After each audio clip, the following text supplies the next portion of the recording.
सियासी मामलात की बात करेंगे। कौन होगा वजीर आजम हाउस का नया मकीन, शहबाज शरीफ या उमर अयूब? वजीर आजम पाकिस्तान का इंतखाब कल होगा। शहबाज शरीफ और उमर अयूब के कागजात नामजदगी मंजूर हो गए। सुन्नी इत्तेहाद काउंसिल का शहबाज शरीफ के कागजात नामजदगी पर एतराज़ मुस्तरद कर दिया गया। तफसील बताएंगे अदील वड़ाइच। अदील बताइए इस बारे। देखिए, कल 11 बजे इजलास बुलाया गया है, लेकिन इस इजलास से कबल पार्लिमानी पार्टियों के इजलास तलब कर लिए गए हैं। नून लीग ने ख्वाजा मोहम्मद आसिफ को पार्लिमानी लीडर कर दिया है, जबकि सुन्नी इत्तेहाद काउंसिल जो है उनकी जानिब से अभी तक पार्लिमानी लीडर मुकर्रर नहीं किया गया, अनाउंसमेंट नहीं की गई। जब पार्लिमानी पार्टियों के इजलास में ये बताया जाएगा तो 63A के तहत फिर ये बाइंडिंग हो जाएगी उन अरकान पे कि वो बताए गए उम्मीदवारों के सिवा किसी और को वोट नहीं दे सकते। इसका तरीकाकार ये होगा, जब 11 बजे यूं तो कौमी असम्बली का इजलास बुलाया गया है, लेकिन इम्कान है इसमें कुछ ताखीर हो जाएगी क्योंकि पहले पार्लिमानी पार्टियों के इजलास होने हैं। तो उसके बाद 5 मिनट तक जब इजलास शुरू हो जाएगा और उसमें जब स्पीकर अनाउंस कर देंगे तो 5 मिनट तक घंटियां बजाई जाएंगी। अरकान को कहा जाएगा कि वो लॉबीज में चले जाएं। तो जब वो लॉबीज में चले जाएंगे तो किसी को भी लॉबी में उस 5 मिनट के बाद आने की या वहां से निकलने की इजाजत नहीं होगी। जो तकसीम का तरीकाकार है उसके तहत ये वोटिंग होगी, ओपन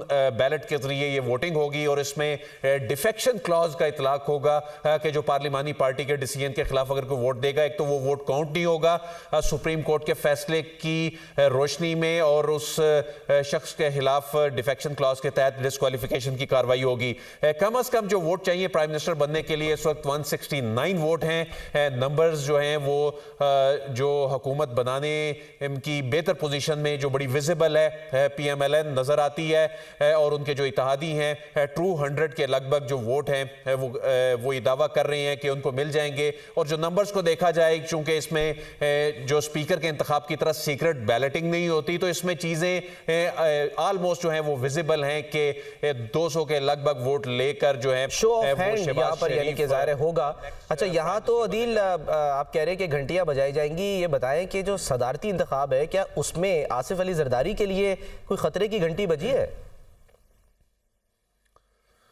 देखें, बज़ाहिर तो उसमें भी कोई खतरे की घंटी नहीं है, अगरचे आज जो बानी PTI है उनकी जानिब से जो हिमायत का ऐलान किया गया सदारती उम्मीदवार के हवाले से, महमूद खान नचकज़ई के हवाले से, लेकिन उसमें बलूचिस्तान की हद तक ज़रूर इम्पैक्ट आएगा।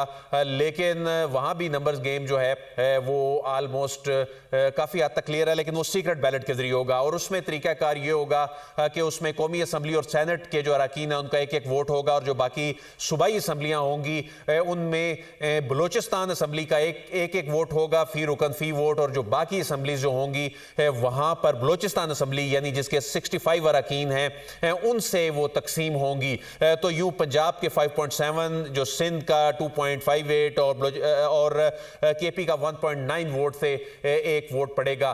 तो वहां भी जो कैलकुलेशंस है बज़ाहिर ये बता रही हैं कि वहां पर जो आसिफ अली जरदारी के लिए कोई ज्यादा मुश्किल नहीं होगी। लेकिन जो कल का जो बुनियादी तौर पर सियासी आईनी बड़ा मैच है उसके हवाले से, चूंकि उसमें आइन ने यह चीज वाजे कर दी है कि उसमें फ्लोर क्रॉसिंग हो नहीं सकती, उसमें उसके कॉन्सिक्वेंसेज हैं। तो ऐसी सूरत में अगरचे कल एक बड़ा इवेंट है, लेकिन उस इवेंट के नंबर्स को देखा जाए, तरीकाकार को देखा जाए तो सूरत हाल बड़ी वाजे है।